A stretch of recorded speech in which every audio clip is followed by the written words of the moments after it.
आप सभी लोगों का यादवेंद्र स्मार्ट क्लासेस में स्वागत एवं वेलकम। सुबह का समय है, सभी बच्चों को हमारा गुड मॉर्निंग, नमस्ते। बात करेंगे, आज है 19 दिसंबर। 19 दिसंबर में महत्वपूर्ण करंट अफेयर के जो भी प्रश्न होंगे वो हम देखते हैं अपना आज का पहला प्रश्न।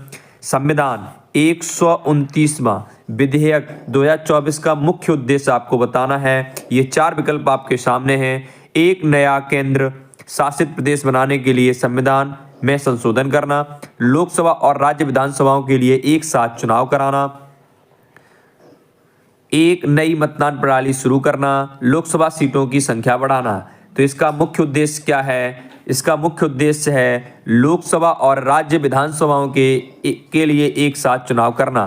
तो ये आपका बी ऑप्शन सही है। अगर हम थोड़ी सी जानकारी प्राप्त कर लें तो इसके लिए क्या किया गया था, सरकार के द्वारा एक उच्च स्तरीय समिति का गठन किया गया। उच्च स्तरीय समिति का क्या किया गया बच्चा? गठन किया गया समिति का। उस समिति के जो अध्यक्ष थे वो थे आपके रामनाथ कोविंद जी। कौन थे बच्चा? रामनाथ कोविंद जी। और ये आपके भारत के क्या हैं? पूर्व राष्ट्रपति। इनकी समिति ने जो सिफारिश की, उन्होंने कहा कि जो चुनाव होंगे वो कितने चरण में होंगे? 2 चरण के अंदर चुनाव होंगे। पहले चरण के अंदर किसके? लोकसभा और राज्य विधानसभाओं के चुनाव कराए जाएंगे, ठीक है। दूसरे चरण के अंदर क्या है, जैसे नगर पंचायत है आपकी, है ना, नगर पंचायत, और क्या है, नगर पालिकाएं, है ना, इनके चुनाव कराए जाएंगे। और जब आपके लोकसभा और राज्य विधानसभाओं के चुनाव हो जाएंगे, उनके 100 दिन के भीतर ही ये वाले भी चुनाव करा लेने चाहिए। देखते हैं कुछ महत्वपूर्ण बिंदु इससे संबंधित। 17 दिसंबर 2024 को सरकार ने व्यापक परामर्श के लिए एक राष्ट्र एक चुनाव विधेयक को संयुक्त संसदीय समिति, जिसको हम कहते हैं जेपीसी को भेज दिया, जिसपे क्या हो, व्यापक क्या हो, परामर्श हो, इस पे या चर्चा हो, इसके लिए इसको भेजा गया है। देखते हैं अगला प्रश्न। राष्ट्रीय परीक्षण एजेंसी 2025 से किस प्रकार की परीक्षाओं पर विशेष रूप से ध्यान केंद्रित करेगी? जो किन परीक्षाओं पे अपना ये संस्था है राष्ट्रीय परीक्षण एजेंसी, वो किन विशेषताओं पर विशेष ध्यान देगी? परीक्षाओं पर, भर्ती परीक्षाओं पर, उच्च शिक्षा संस्थानों के लिए प्रवेश परीक्षाओं पर, राज्य लोक सेवाएं परीक्षाओं पर, या बोर्ड परीक्षाओं पर। तो इसका जो राइट आंसर है वो क्या है? ऑप्शन नंबर बी सही है। ये इसने क्या कहा है कि ये अब किस पर? उच्च शिक्षा संस्थानों के लिए प्रवेश परीक्षाओं पर ध्यान देगी। आपके सामने ये चित्र है, इस चित्र के अंदर मंत्री दिए हैं, कैबिनेट मंत्री, आपको उनका नाम बताना है और ये किस विभाग से संबंधित केंद्रीय मंत्री हैं वो आपको बताना है। देखते हैं इससे महत्वपूर्ण प्रश्न, चर्चा करते हैं उस बिंदुओं पर। राष्ट्रीय परीक्षण एजेंसी एनएट केवल उच्च शिक्षा संस्थानों के प्रवेश के लिए परीक्षाएं आयोजित करेगी, और अब ये भर्ती जो परीक्षाएं होती थी उनको आयोजन नहीं करेगी। अगला प्रश्न, 2025 से शुरू होने वाली जेईई और एनईई प्रवेश परीक्षाओं की समय सीमा के बारे में क्या बदलाव घोषित किए गए हैं? वे जुलाई में आयोजित की जाएंगी, वे जनवरी और फरवरी में आयोजित की जाएंगी, वे मार्च और सितंबर द्विवर्षीय रूप से आयोजित की जाएंगी, समय सीमा अपरिवर्तित रहेगी। आपको सही आंसर बताना है, क्या होगा इसका? तो 3 का सही आंसर है बी। अब ये क्या होगा? जनवरी और फरवरी में आयोजित की जाएंगी। जब जो बोर्ड परीक्षा होती हैं उनसे पहले किनको, ये जेईई और एनडब्ल्यूटी नीट परीक्षाओं को क्या किया जाएगा? बोर्ड परीक्षाओं से पहले जनवरी और फरवरी में ही आयोजित करा ली जाएंगी। देखते हैं कुछ महत्वपूर्ण बिंदु। 2025 से पहले जेईई परीक्षाएं शैक्षणिक वर्ष में पहले ही होंगी, जो सामान्यतः जुलाई की समय सीमा से जनवरी या फरवरी में होंगी। पहले ये जुलाई में हुआ करती थी, अब कब? जनवरी और फरवरी में ही करा ली जाएगी। देखते हैं नेक्स्ट प्रश्न। 2024 तक वैश्विक स्तर पर स्मार्टफोन निर्यात में भारत की रैंक क्या है? प्रथम, द्वितीय, तृतीय या 5वीं? आपको जल्दी से राइट आंसर को पिक करना है। तो इसका सी सही है, तृतीय स्थान पर है 2024 में। देखते हैं इससे कुछ महत्वपूर्ण बिंदु। भारत 2019 में 23वें स्थान से ऊपर उठकर वैश्विक स्तर पर स्मार्टफोन का तीसरा सबसे बड़ा निर्यातक बन गया है। नवंबर 2024 में देश का स्मार्ट निर्यात एक महीने में 20,000 करोड़ के पार कर गया। 20,000 करोड़ के पार कर गया। देखते हैं नेक्स्ट प्रश्न।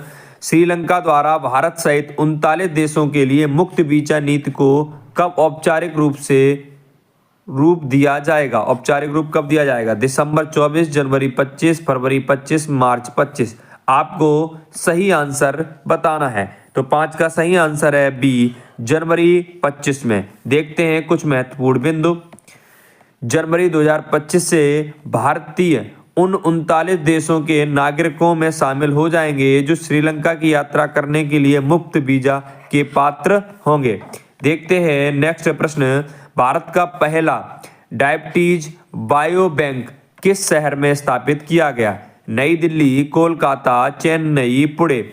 आपको सही आंसर बताना है। 6 का सही आंसर है ऑप्शन नंबर सी। क्या आंसर है इसका बच्चा? चेन्नई। देखते हैं इससे महत्वपूर्ण बिंदु। भारतीय चिकित्सा अनुसंधान परिषद ICMR के सहयोग से चेन्नई में Madras diabetes research foundation MDR ने देश में पहला डायबिटीज बायो बैंक स्थापित किया। डायबिटीज बायो बैंक वैज्ञानिक अनुसंधान में सहायता के लिए विभिन्न आबादी से एकत्र किए गए जैविक नमूनों का क्या है बच्चा? भंडार है। देखते हैं नेक्स्ट प्रश्न। हाल ही में श्रीलंका के किस खिलाड़ी को गेंदबाजी करने से बैन कर दिया गया है? सौम्या सरकार, मेहदी हसन सिराज, साबिक उल हसन, इनमें से कोई नहीं। तो इसका जो राइट आंसर है साबिक उल हसन। साबिक उल हसन ये बांग्लादेश के खिलाड़ी हैं और ये क्या है? ऑलराउंडर हैं। ये बल्लेबाज और बॉलर दोनों काम करते हैं। ये स्पिनर बॉलर हैं। इनके ऊपर क्या कर दिया गया? बैन कर दिया गया है। देखते हैं कुछ महत्वपूर्ण बिंदु। बांग्लादेश के स्टार ऑलराउंडर साबिक उल हसन को हाल ही में अंतर्राष्ट्रीय और घरेलू क्रिकेट में गेंदबाजी करने से बैन कर दिया गया। यह निर्णय इंग्लैंड और वेल्स क्रिकेट बोर्ड द्वारा उनके गेंदबाजी एक्शन को अवैध करार दिए जाने के बाद लिया गया। बांग्लादेश क्रिकेट बोर्ड ने भी इस फैसले को पुष्टि करते हुए साबिक को सभी प्रतियोगिताओं में गेंदबाजी करने से रोक दिया। देखते हैं नेक्स्ट प्रश्न। INS क्या है बच्चा? INS निर्देशक किस उद्देश्य के लिए डिजाइन किया गया है? तो युद्धपोत संचालन के लिए, हवाई निगरानी के लिए, हाइड्रोग्राफिक सर्वेक्षण और नेविगेशन में सहायता के लिए, परमाणु परीक्षण के लिए। तो 8 का जो सही आंसर है आपका कौन सा सही है बच्चा? सी सही है। कौन सा सही है? सी। इसका हाइड्रोग्राफिक सर्वेक्षण और नेविगेशन में सहायता के लिए INS निर्देशक का ये इसलिए इसको डिजाइन किया गया है। कुछ विस्तृत चर्चा। INS निर्देशक को 18 दिसंबर को विशाखापत्तनम के नौसेना डॉकयार्ड में कमीशन किया जाएगा। INS निर्देशक भारतीय नौसेना के सर्वेक्षण पोत बड़े प्रोजेक्ट के तहत दूसरा जहाज है। कौन सा जहाज है? दूसरा। इसे हाइड्रोग्राफिक सर्वेक्षण करने, नेविगेशन में सहायता करने, समुद्री संचालन के लिए डिजाइन किया गया है। इसे garden reach ship builders and engineers Kolkata द्वारा क्या किया गया है? इसको बनाया गया है। नेक्स्ट प्रश्न देखते हैं। ENWR आधारित प्रतिज्ञा वित्त पोषण योजना का मुख्य उद्देश्य क्या है? बड़े किसानों को सब्सिडी प्रदान करना, छोटे किसानों को संकट में फसल बेचने से बचाना, कृषि आयात को बढ़ावा देना, नई कृषि नीति का विकास करना। आपको 9 का सही आंसर बताना है। तो इसका सही आंसर है बी। क्या सही है बच्चा? बी सही है। छोटे किसानों को संकट में फसल बेचने से बचाने के लिए। देखते हैं कुछ महत्वपूर्ण बिंदु। छोटे किसानों को संकट में फसल बेचने से बचाने के लिए इसका उद्देश्य है क्या है? देखते हैं चर्चा। हाल ही में केंद्रीय उपभोग उपभोक्ता मामले, खाद्य एवं सार्वजनिक वितरण तथा नवीन एवं नवीनीकरण ऊर्जा मंत्री कौन है? प्रहलाद जोशी जी ने ENWR आधारित प्रतिज्ञा वित्तीय पोषण के लिए ऋण गारंटी योजना शुरू की, है ना। इसका उद्देश्य है छोटे किसानों को संकट से बेचने से बचाने के लिए ऋण सुविधा प्रदान करना। इसके तहत कृषि उद्देश्यों के लिए 75 लाख तक का ऋण और गैर सरकारी उद्देश्यों के लिए 20 लाख रुपए तक का ऋण दिया जाएगा। देखते हैं नेक्स्ट प्रश्न। भारतीय नौसेना ने हाल ही में रसद शिक्षा अनुसंधान और प्रशिक्षण के लिए किसके साथ हाथ मिलाया है? JNU, IIT Delhi, IIT Varanasi, गति शक्ति विश्वविद्यालय। 10 का आपको राइट आंसर बताना है, तो इसका ऑप्शन नंबर सही है D, गति शक्ति विश्वविद्यालय। देखते हैं कुछ महत्वपूर्ण बिंदु। गति शक्ति विश्वविद्यालय और भारतीय नौसेना ने रसद शिक्षा अनुसंधान और प्रशिक्षण को बढ़ाने के उद्देश्य से एक समझौते पर ज्ञापन किया या AMU पर हस्ताक्षर किए। इस समझौता भारतीय नौसेना की रसद शिक्षाओं को बेहतर बनाने, PM गति शक्ति, राष्ट्रीय मास्टर प्लान और राष्ट्रीय रसद नीति 2022 जैसी राष्ट्रीय पहलों के साथ संरेखित करने के लिए बनाया गया है। देखते हैं अगला प्रश्न। हाल ही में खोजे गए मिनी मून का नाम क्या है जो लगभग 2 महीने तक पृथ्वी की परिक्रमा करेगा? तो आपको ये 4 विकल्प दिए गए हैं। 2024 PT5 अर्जुन शास्त्र NEO 2024। आपको सही आंसर बताना है, तो इसका सही आंसर है ऑप्शन नंबर A 2024 PT5। कुछ महत्वपूर्ण बिंदु देखते हैं। 2024 PT5 एक छोटा क्षुद्र ग्रह है जिसे हाल ही में पृथ्वी के गुरुत्वाकर्षण ने अपनी कक्षा में कैद कर लिया और यह लगभग 53 दिनों तक परिक्रमा करेगा। इसकी कक्षाएं विशेषताओं के कारण इसका भारत में एक अनोखा संबंध है क्योंकि यह अर्जुन क्षुद्र ग्रह पट्टी से संबंधित है। इसका नाम महाभारत के वीर पात्र अर्जुन के नाम पर रखा गया है। यह घटना वैज्ञानिक अवलोकन के लिए एक दुर्लभ अवसर प्रदान करती है और खगोल शास्त्र और भारतीय विरासत के बीच सांस्कृतिक संबंधों का उजागर करती है।